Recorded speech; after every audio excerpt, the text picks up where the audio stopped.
Assalamualaikum warahmatullahi wabarakatuh. Bagaimana kabar kalian? Alhamdulillah, kali ini kita berjumpa dalam KBM Online Pendidikan Agama Islam dan Budi Pekerti kelas 8 dengan materi bab 12, mengkonsumsi makanan dan minuman yang halal dan menjauhi yang haram. Para siswa yang dirahmati Allah, sebelum kita masuk materi inti, marilah kita baca basmalah bersama-sama, agar KBM online ini berjalan dengan baik dan materi yang kita pelajari semoga bermanfaat dan diridhoi Allah Subhanahu wa taala. Amin. Amin ya rabbal alamin. Bismillahirrahmanirrahim. Bapak ingatkan juga yang belum absensi online silahkan masuk ke link berikut ini.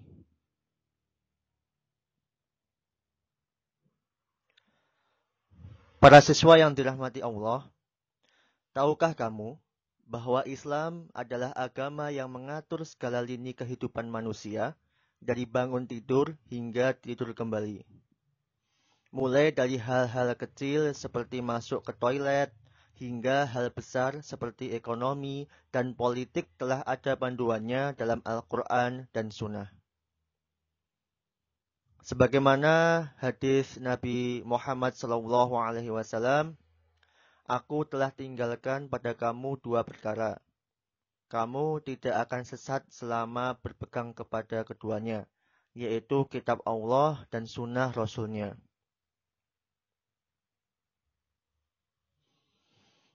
Di antara ketentuan-ketentuan yang sudah ditetapkan, salah satu yang juga menjadi perhatian lebih, yaitu terkait makanan dan minuman yang halal. Makanan dan minuman menjadi penting untuk dibahas karena ia adalah kebutuhan pokok setiap manusia. Tidak akan hidup seorang manusia tanpa melakukan aktivitas konsumsi makanan dan minuman. Setiap makanan dan minuman yang dikonsumsi oleh manusia memberikan energi yang kemudian digunakan untuk menunjang aktivitasnya sehari-hari. Sayangnya, apakah saat ini makanan dan minuman yang kita konsumsi sudah sesuai dengan ketentuan Islam alias halal?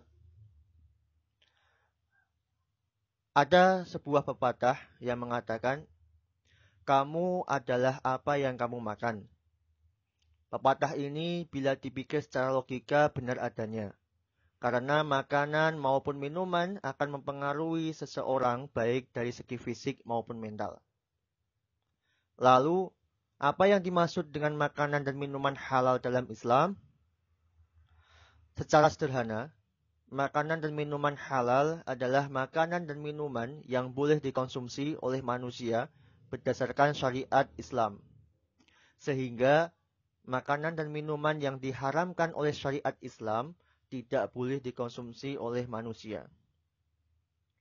Bila mengacu pada definisi oleh Departemen Agama, makanan dan minuman halal adalah suatu barang yang dimaksudkan untuk dimakan dan diminum oleh manusia dan serta bahan yang digunakannya adalah halal.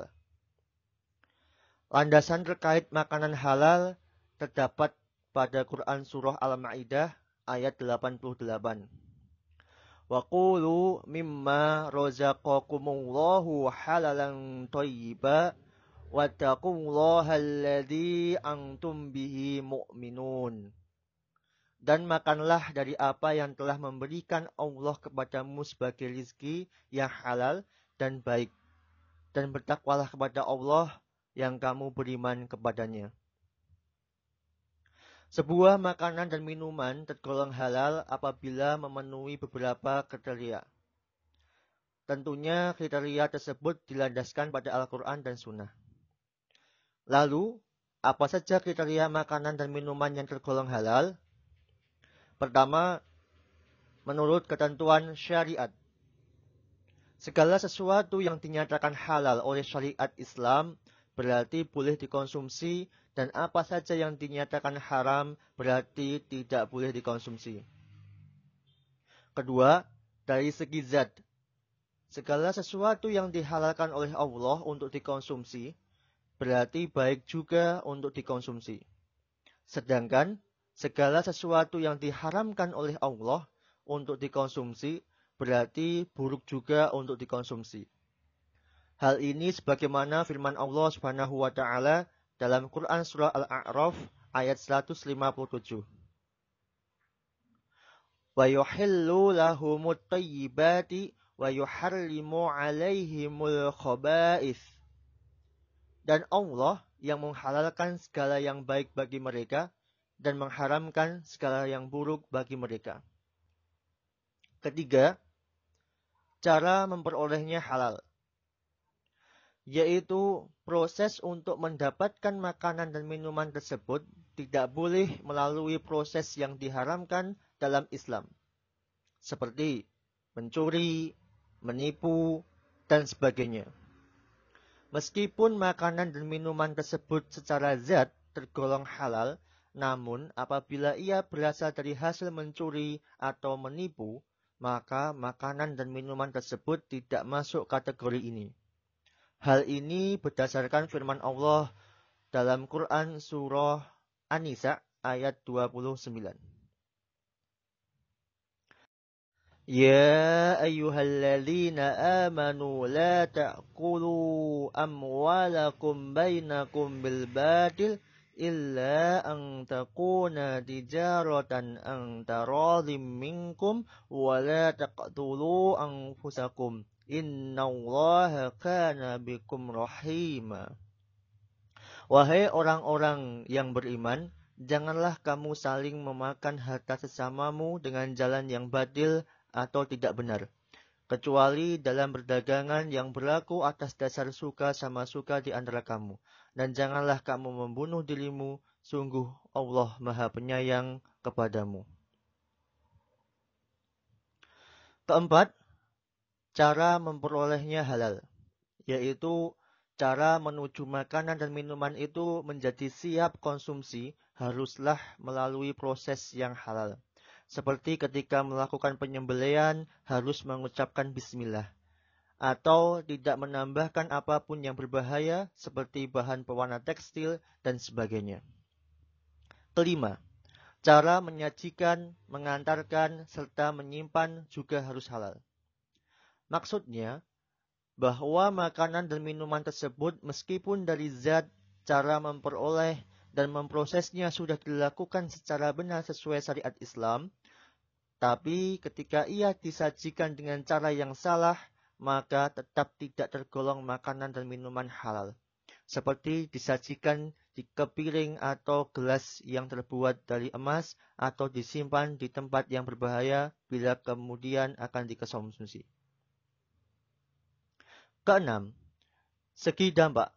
Selain makanan dan minuman yang kita konsumsi halal, juga harus diperhatikan bagaimana dampaknya bagi jasmani maupun rohani. Misalnya, sudah busuk, basi, atau belumkah? Kapan kadaluasalnya? Bagaimana dengan kesehatan jasmani dan rohani apabila makanan dan minuman tersebut dikonsumsi dan lain sebagainya.